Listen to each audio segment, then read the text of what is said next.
Nice and clear. Very good. Welcome everyone to this Now platform, Vancouver Release, and we're going to be talking about the asset management products. My name is Adam Smith Cairns, and I am a senior product and solutions marketing manager. And Piyush, go ahead and introduce yourself.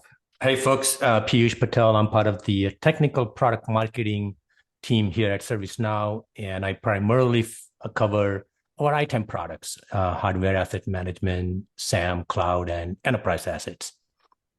Very good. All right. As we get started, we have a safe harbor notice with forward-looking statements. And that means that sometimes we might mention something that's coming in the future. We don't want you to make any of your buying decisions based on those type of forward-looking conversations. Very good. And we have just a few housekeeping things. You can hit this QR code with the little dinosaur there, and you'll be able to see different interactive events and things that are coming up, meetups and things like that. So very good. Let's jump in. So first of all, we're going to be covering 3 different products and the technology excellence. And then we'll also get to some things in the operational excellence area with enterprise asset management. So we're covering 4 different products. But these up front, we're going to be talking about these 3 different products. Now, what's interesting is we get to go through and look at all of the different features that are coming out, and then we select the ones that we think are the most prevalent, the ones that will be the most impactful, and then we select those to highlight in this type of thing. Now, in our blog, we've also included like the secondary features in some of that. So make sure you go out to the community on the blog and see those. And then there's some tertiary improvements, enhancements. You might want to go see the documentation for some of those things that have been advanced. But we'll be talking about software asset management. There's several enhanced guided experiences throughout all of these different products, and we'll point to those. Then there are even more examples of how we've used our UI, our new UI in the next experience, such as workspaces, where more of the things you do and the data you need are all in one place. And then third, there are several examples of how asset management products leverage and add to the platform approach that the Now platform is known for. You'll see examples of better together stories between multiple asset management products, as you'd expect. But you'll also notice that there are better together stories with security as well. Advanced. There we go. All right. I mentioned that we have success guides and guided experience, and you'll notice this crops up in some of the other products as well. But ensuring that all the configurations are well organized and accurate, particularly with Microsoft Server and SQL Server, it can be challenging and time consuming. To address this, the business seeks a solution that enables a quick setup and achieves value efficiently, leading to an enhanced experience and greater management efficiency. The solution provides a step-by-step process guiding users to surface prerequisite configurations, perform them swiftly, and verify the correctness of those configurations, ensuring accurate data across all areas of the business.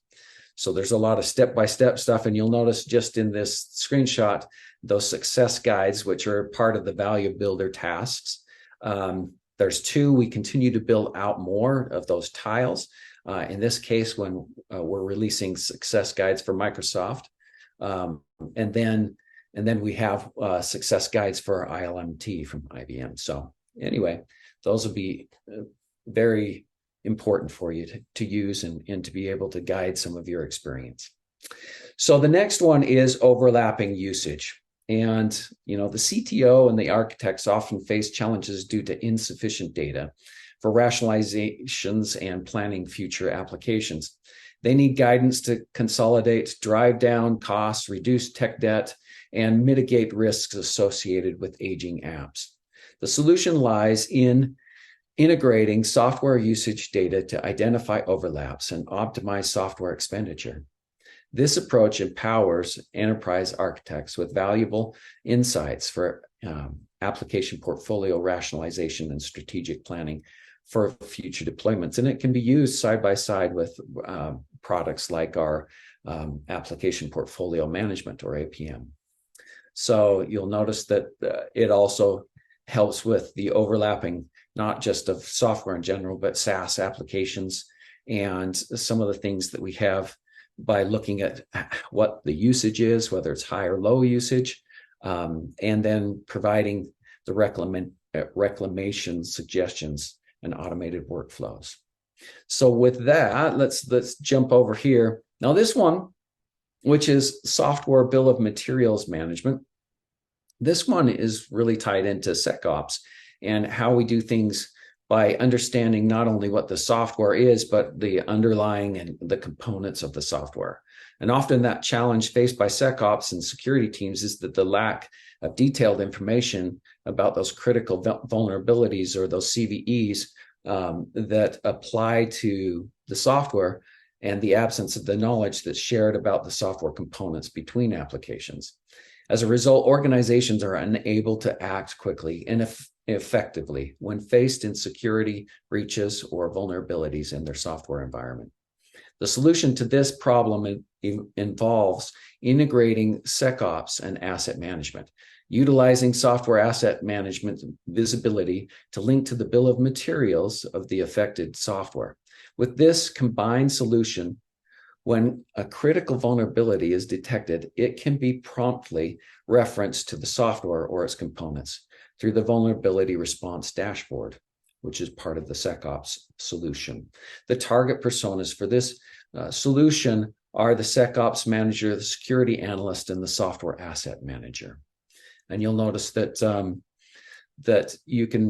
the ability to understand those components and see those components individually is pretty important. And we'll see a little bit of that.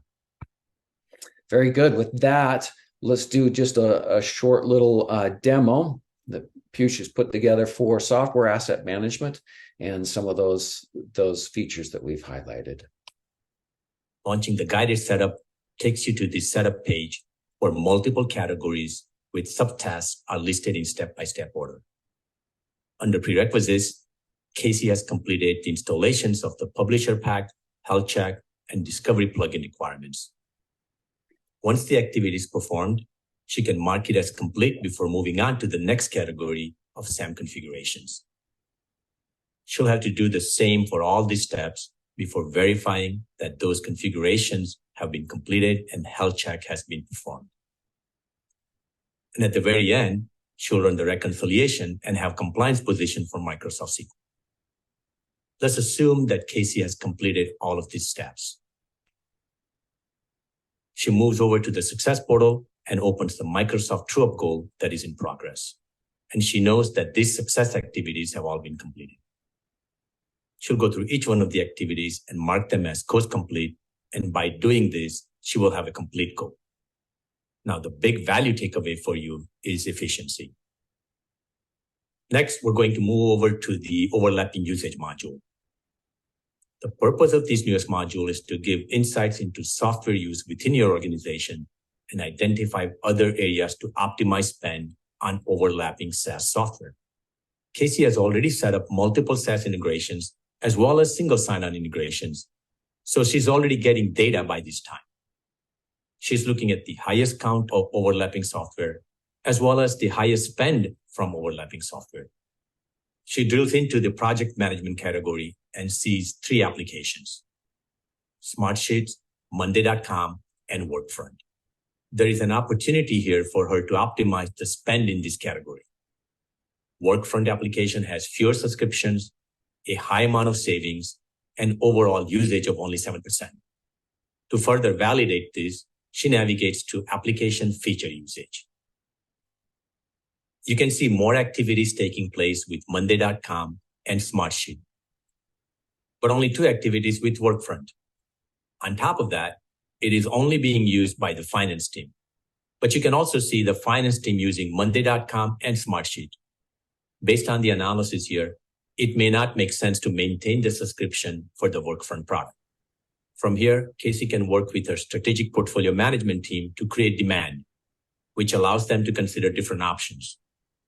This action could be to discontinue using this application when the subscription ends, discontinue immediately and migrate users to approved products, take no action, or reclaim all licenses. The application rationalization journey continues on the SPM side, but this demonstration shows what you can expect from the software asset management side. Adam, back to you for our next topic. Hey, Piyush, before we jump across there, what were some of the main takeaways that you would have? I captured a few, but I'm curious about what are some of the main takeaways from some of these features? Yeah, I mean, it was a quick highlight of just two features, right? So for me, I'm a big believer in time to value.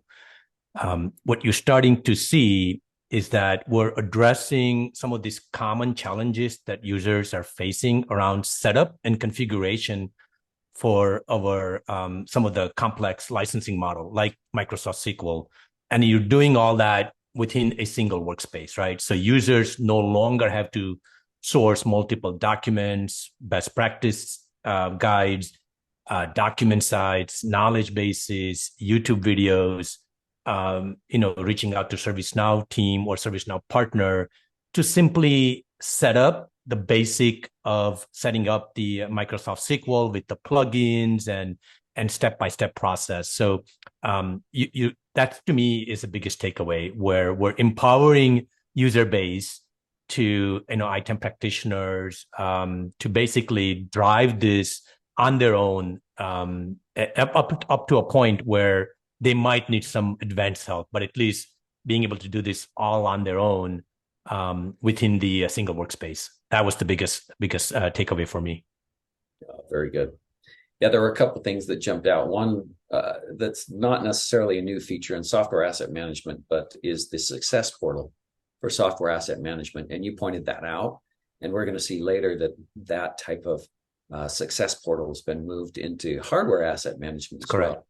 And you mentioned the workspace, and that leads us really to the next one, which is cloud cost management and the workspace that we're putting in there. Now, many of you, if you're dealing with FinOps and you've had our product, which is called Cloud Insights, this is the evolution of Cloud Insights. And so we've renamed it to Cloud Cost Management. We feel like that name is more appropriate and more well recognized in the industry for what it does. And we've added more features, and you'll see as we go through this, a number of features which really rounds out and enhances it and makes it an enterprise FinOps solution, not just a FinOps solution. So anyway, as we get into this particular workspace, many FinOps teams face the challenge of using multiple tools for managing cloud cost management, leading to a lack of data and decision-making information at their fingertips. The business need is to have visibility and a quick access to decision-making information regarding cloud infrastructure optimization, cloud spend, and departmental accountability. Now, the solution to address this would be Cloud Cost Management Workspace, because you can see everything in one place. This workspace offers a top-level overview of the cloud infrastructure spend, covering both infrastructure as a service and platform as a service, or IaaS or PaaS. It serves as the centralized hub, providing essential information on cloud spend optimizations, budgeting, departmental usage, and accountability, such as showbacks and chargebacks. The target persona benefiting from this workspace includes FinOps teams, Office of the CTO members, application owners, DevOps and engineering teams, and Cloud Center of Excellence teams. So there's quite a few that can be impacted by this or use it for their own impact. Within this workspace, they can access recommendations, monitor the state of the cloud cost management, and take necessary actions to optimize cloud spending and achieve greater efficiency. And the cool thing about this solution is, again, it is more of an enterprise FinOps solution because of the platform. And you can not only see things, which other applications will do and give you visibility into a lot of different data, But this one allows you to attach it to remediations and other workflows to be able to remediate anything that you want that's associated with the recommendations and optimizations. So it's kind of cool. Helps you take action. So cloud storage and database optimization, there are really three different areas that you can optimize. You can optimize compute, which we've done very well with the Cloud Insights product, which is now cloud cost management. And like I mentioned, we've rounded out things. So we're now optimizing cloud storage and cloud database optimization. So there's often a lack of visibility into specific cloud spend categories, such as these, particularly storage and databases, which hinders the maturation of FinOps processes and the ability to perform showbacks and chargebacks. The business needs are to gain visibility, reduce overall spend, and lower the development and running costs of cloud-based solutions. The solution to address these needs is to optimize things through cloud cost management and providing a comprehensive view of the major cloud spend and actionable recommendations for FinOps teams. It optimizes all three top cloud infrastructure costs, that cloud compute, the storage, and the databases, with two of those being addressed in this release. This solution benefits FinOps teams, cloud architects, Cloud Center of Excellence teams, and the Office of the CTO, supporting major areas of cloud spend optimization for both IaaS and PaaS. One thing to mention about the cloud cost management is another change that we made is the licensing of it. And in the past, you had to license it through the Software Asset Management Enterprise package. In this case, it's now being licensed separately because we're having enough companies come to us and saying, we need this, and we don't necessarily have a large on-prem presence. And so that is another change that's gone on with the cloud cost management.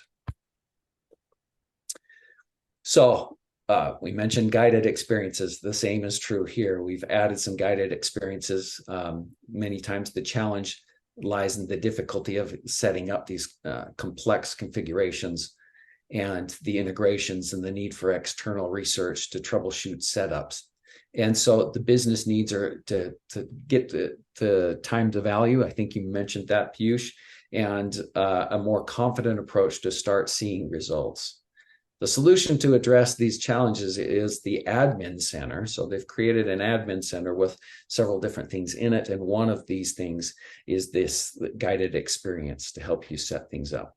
It helps organizations and FinOps teams configure, set up, and optimize their cloud spend and budgeting efficiently. The admin center offers step-by-step processes for activating plugins, configuring integrations, and setting preferences. Additionally, it provides learning resources to further educate and motivate teams in managing cloud spend effectively. The target personas in this case would be benefiting from this are the FinOps teams and the asset managers who can utilize the admin center to streamline the configurations and confidently achieve those cloud cost optimization goals. Very good. I think we have another demo that Piyush has put together for us on cloud cost management. Many organizations are embracing cloud computing for its scalability and cost effectiveness. Our journey begins with Ravi, a cloud finance and operations manager responsible for managing cloud spending at his company. Ravi starts with Cloud Cost Management Workspace. The workspace serves as the centralized hub for information on cloud spend, optimizations, budgeting, departmental usage, and accountability. The workspace shows his monthly spending so far, the forecast for the current month, and how it compares to last month, total allocated budget compared to spending trends, and potential savings opportunities from cloud resources and usage.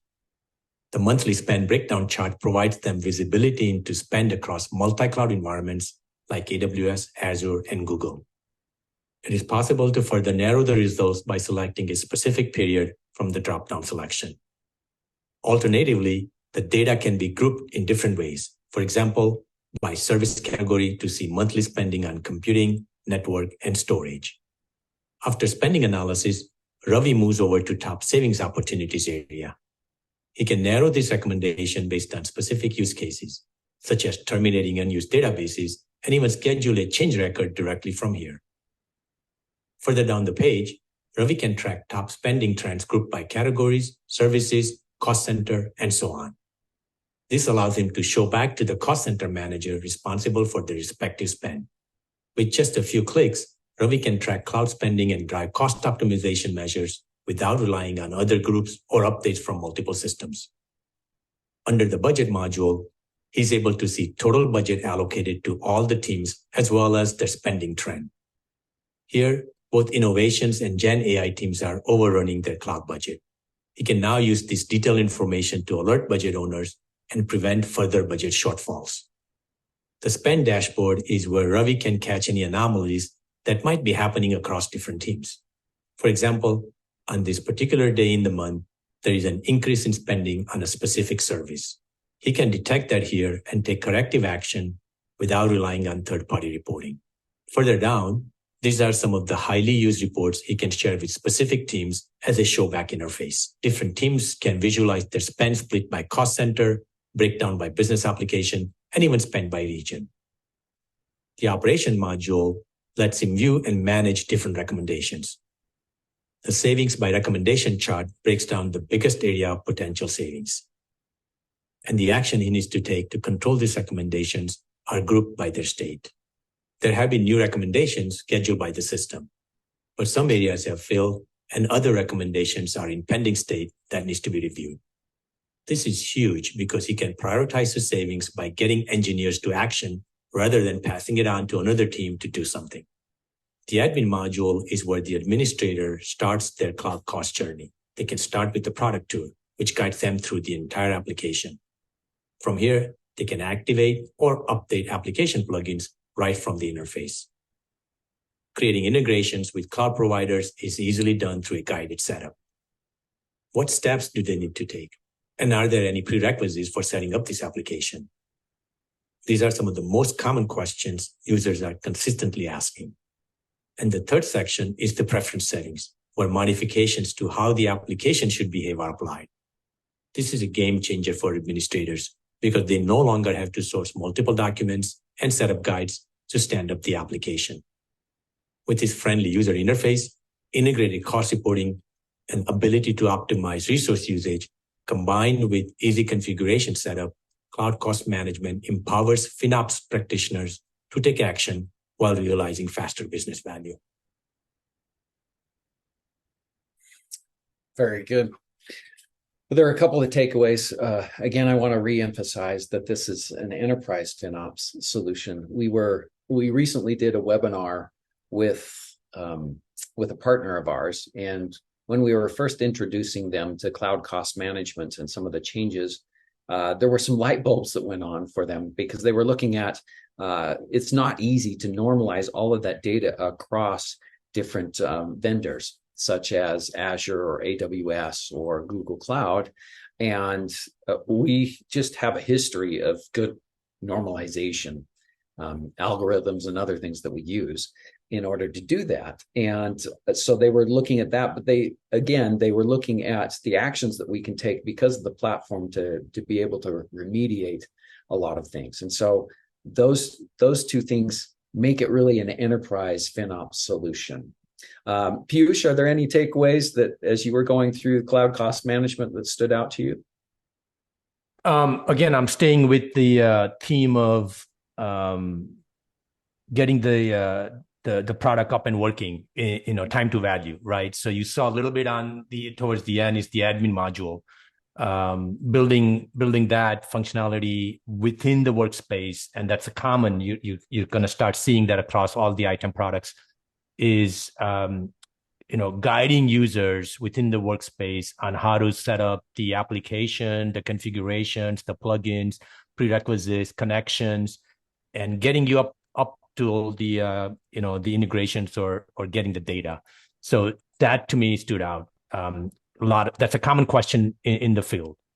This is all great, but I'm having a hard time getting this up and going. So that's to me, that was the key takeaway. Very good. Yes. All right. I mentioned hardware asset management and the success portal. So just like the software asset management success portal, there are areas where many asset management teams face challenges in demonstrating the accomplishments that they have to their management and tracking that progress over time and consolidating savings data for multiple tools. The business needs to show a return on investment and track the asset management program and the savings and have visibility into goals and achievements. The target persona for this is the hardware asset manager who benefits from dedicated success portal within the hardware asset management workspace. And this portal also allows them to enter goals, track progress, and provide visibility to stakeholders and daily asset managers. This feature aims to improve the achievement monitoring and identify areas for improvement and to celebrate asset management successes. And there's one thing I want to note on this is that a lot of this visualization that's created here with the success portal can also be put into the executive dashboard, so it can be leveled up, that information, so that the management does see how you're achieving your goals and achieving the business goals as well. Zero touch refresh. We've had many of these components, and we've done different things, but we've enhanced it further. And so in this case, when companies face the challenge with hardware request fulfillment, sometimes there are bottlenecks and excessive human involvement in the asset refresh cycles. They need a turnkey solution to deliver hardware to employees without that human intervention, and they're aiming to digitally transform the fulfillment of those processes. And they want to minimize unnecessary human touches. With additional environmental and energy data added, this can also improve the user's choice when it comes to time to replace their hardware. Now, the feature targets hardware asset managers and directors of IT operations and endpoint computing, offering advanced built-in provisioning processes for delivering hardware to remote, distributed, or temporary employees. It results in the faster fulfillment times, reduced employee effort, and an overall enhanced experience. Seamless integration with the hardware vendors and distributors makes implementation more accessible, as many providers offer straightforward connectivity options. The integration with the hardware providers, who encourage automated provisioning, delivery, and tracking, is crucial for success. ServiceNow has deployed a similar solution to this and has already demonstrated the substantial cost savings. With ServiceNow, we were seeing about $152,000 in savings in operational efficiency by reducing the asset setup time by 45 minutes per asset. And that was a couple of years ago as we were doing this. And so I think those numbers would even shift a little bit more. Now, asset inventory and distribution. You'll see this as part of hardware asset management, but we'll also touch on it as part of enterprise asset management too. Companies often struggle with controlling stock rooms and asset locations, leading to poor visibility during asset movements and difficulties in planning for incoming inventory. To overcome these challenges, a solution offering real-time asset tracking and efficient asset delivery is crucial. This feature provides a centralized command center for stockrooms, presenting a unified view of inventory and distribution activities. The capabilities ensures transparency into stock levels and tracks various stock asset processes, flows, and tasks. A timeline view aids in planning stockroom team efforts, optimizing supply chain logistics, and managing incoming shipments with reporting on delays and discrepancies. Seamless integration with major shipping carrier APIs allows effective shipping tracking. This feature benefits hardware asset managers and operations managers, empowering them with a holistic overview of the stockroom status. This can also be combined with enterprise asset management, where all your assets, asset inventory can be found on the same view. So one of the interesting things about this is also you can combine different storerooms kind of into a composite one for like a campus. So if you have many different buildings that are close together, you can combine those stock rooms into one space. You can divide things out and move things around, and you know exactly where all of your assets are, even in transit. And you can track those using many different carrier providers and through their APIs and connecting those. So we have a little demo from Piyush, and let's look at hardware asset management. For this demo, we will kick off this process as an asset manager ordering a laptop refresh for herself through the service catalog. Casey selects Apple MacBook Pro that is available for zero-touch refresh. Based on her selection, it will show models eligible for replacement. In this case, it's being refreshed with another MacBook Pro. Notice user information is automatically populated. We're going to go ahead and submit this request, and note a new zero-touch refresh task has been created. She can then go over to the asset operations module to see the details of a request. An asset manager will typically need to approve this request. In this case, Casey is an asset manager, and so it's already approved. The next step is a confirmation request from the vendor. So in a separate dashboard, the provider will be able to fulfill the request. The provider is then required to enter the tracking number and the carrier information as mandatory in shipment details. And the workflow continues from there. But the key takeaway is that any employee can request an asset refresh with the provider directly through our out-of-the-box workflow. And asset managers like Casey have complete visibility into zero-touch refresh requests from their view, giving them total control. Back to you, Adam, for our next agenda item. All right, Piyush. So before we get away from hardware asset management, what was your favorite feature? Yeah, I mean, we're adding quite a bit to the hardware asset management product, and you touched on this a little bit earlier as well. And to me, it's the success portal is my favorite, built on that same SAM Success Portal foundation. It addresses that operational challenges. How can I show my management the ROI from what is being accomplished with my HAM program, right? What do my overall cost saving look like?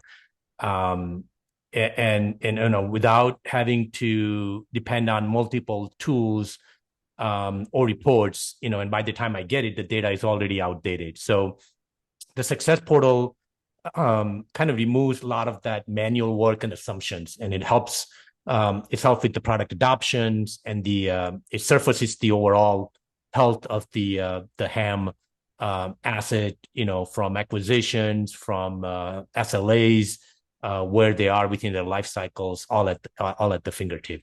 So to me, that's the key, is the Success Portal, and you'll continue to see that feature capability kind of built on in future releases as well.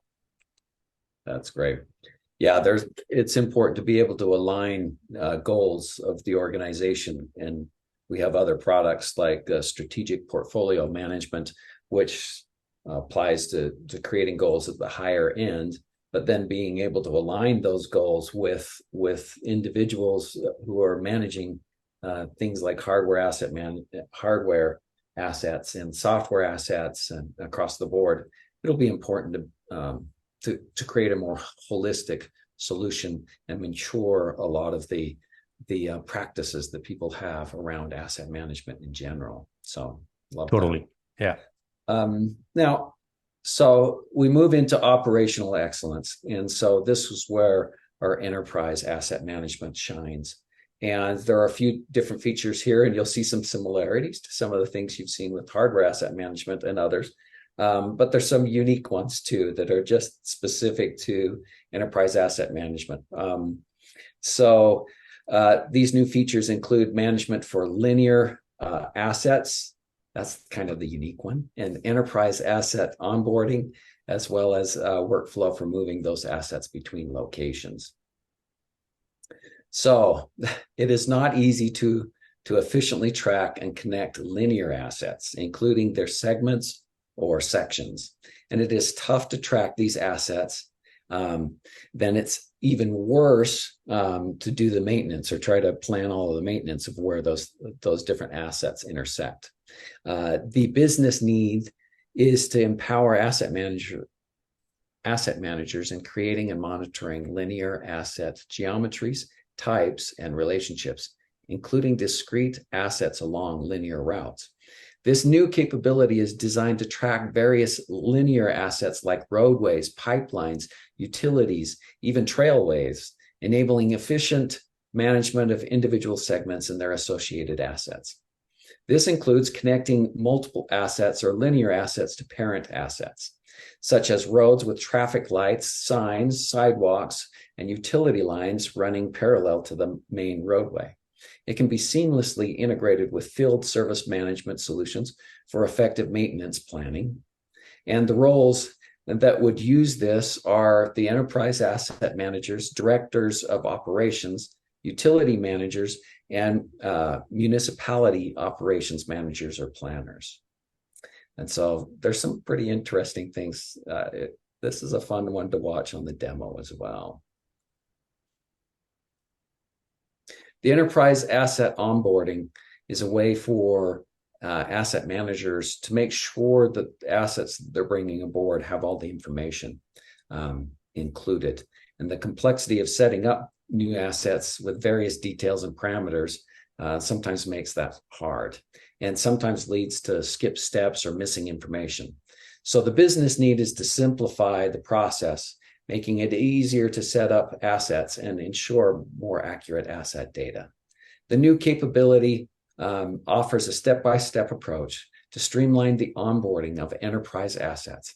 This guided experience helps track service contracts, warranty information, cost center assignments, and risk factors, leading to improved data management throughout the asset lifecycle. This capability is specifically designed for enterprise asset managers, enabling them to efficiently handle all aspects of asset onboarding and management, leading to improved data accuracy and more streamlined asset lifecycle. And also there are some other things that you can assign as they come up, like assigning the ownership and the accountability, the accounting methods that you might use for individual assets. The enterprise asset move workflow is handling the logistics of moving these assets between different locations or stockrooms can be quite challenging. The business needs a solution for efficient logistics to support a dynamic organization.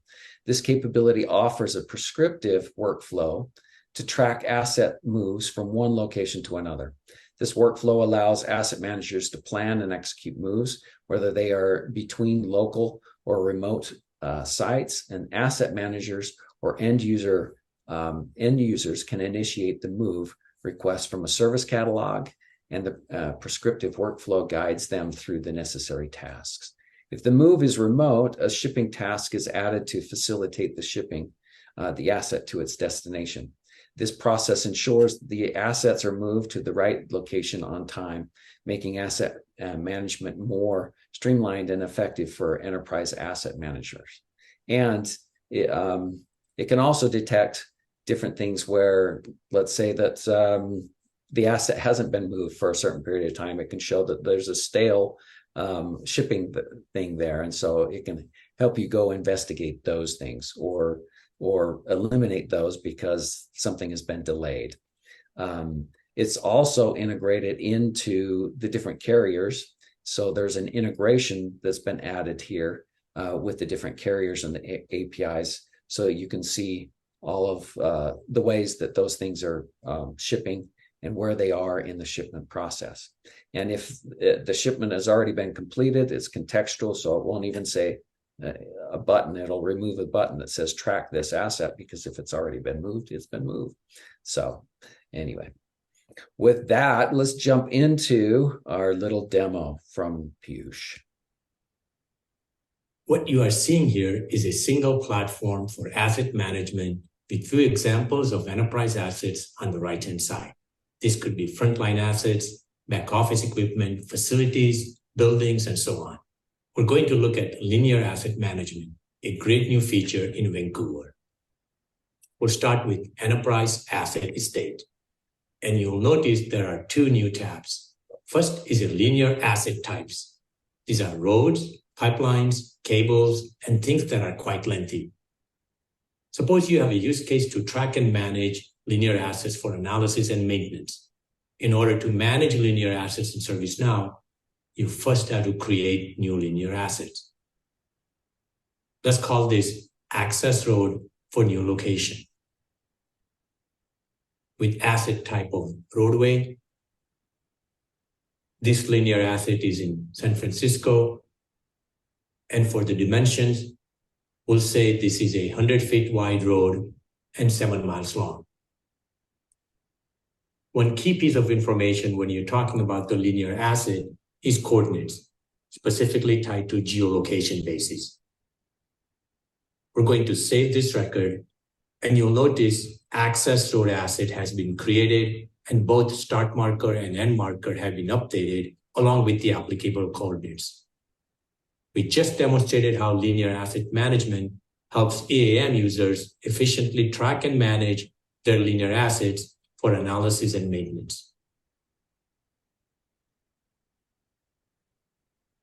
Pretty short clip there. Yeah, a short clip, which is interesting because Piyush, I think of all the different features or capabilities that came out with this release, this was the one that was most intriguing to me. And actually, the demonstration that was given by our product manager was quite lengthy, and all the different things that they could do with linear assets. And in fact, you copied and pasted those coordinates in there. I think you can go in and actually go along a roadway and actually draw a line and say, here's where the segment is. And there's a lot of depth to it. So it can track all of those the parent-child relationships between like a roadway and the sewer lines, the utilities, the pipes, the cables that are above and below, and anything that intersects with that section. And then you can tie that in with the maintenance that you can do with FSM and things like that. So yeah, this feature alone, you could have a good 45 minutes, 1 hour demo because it's such a unique use case for the utility companies, for constructions, for Department of Transportations. And when you start seeing that, like, when I'm driving, I see some of those people working. Like right away, I can see them on a roll of papers with, lines and dimensions underground, making sure they don't cut something accidentally. They're looking at a system of records. Today, it could be a paper-based or, construction papers or something in the system. So this is just the beginning of that, right? And being able to imagine where we started with the simple computers and servers and storage equipment to something, physical assets, and now you want expanding that use case to something called linear assets. It's just mind-boggling, right? So, there'll be a much deeper dive demos of some of the features. Obviously, we can't cover every single features that is being released due to timing, but the idea is to kind of showcase some highlights, and then you'll see some deeper dive, maybe end-to-end demo covering a lot of these features on the community and YouTube, following on. Right. So watch that space. Yeah, and you mentioned it again. Go out and see the blog. They're the ones that show the secondary features and capabilities that were released, and you can always look into the documentation to see everything. Anyway, with that, if there aren't any other questions, Piyush, thank you for your time and putting together those demos. Thank you to all of the participants, and we appreciate all that you've done and continue to do with ServiceNow for the people in your organizations. And with that, we wish you a great day. Thanks, everyone. See you. Cheers.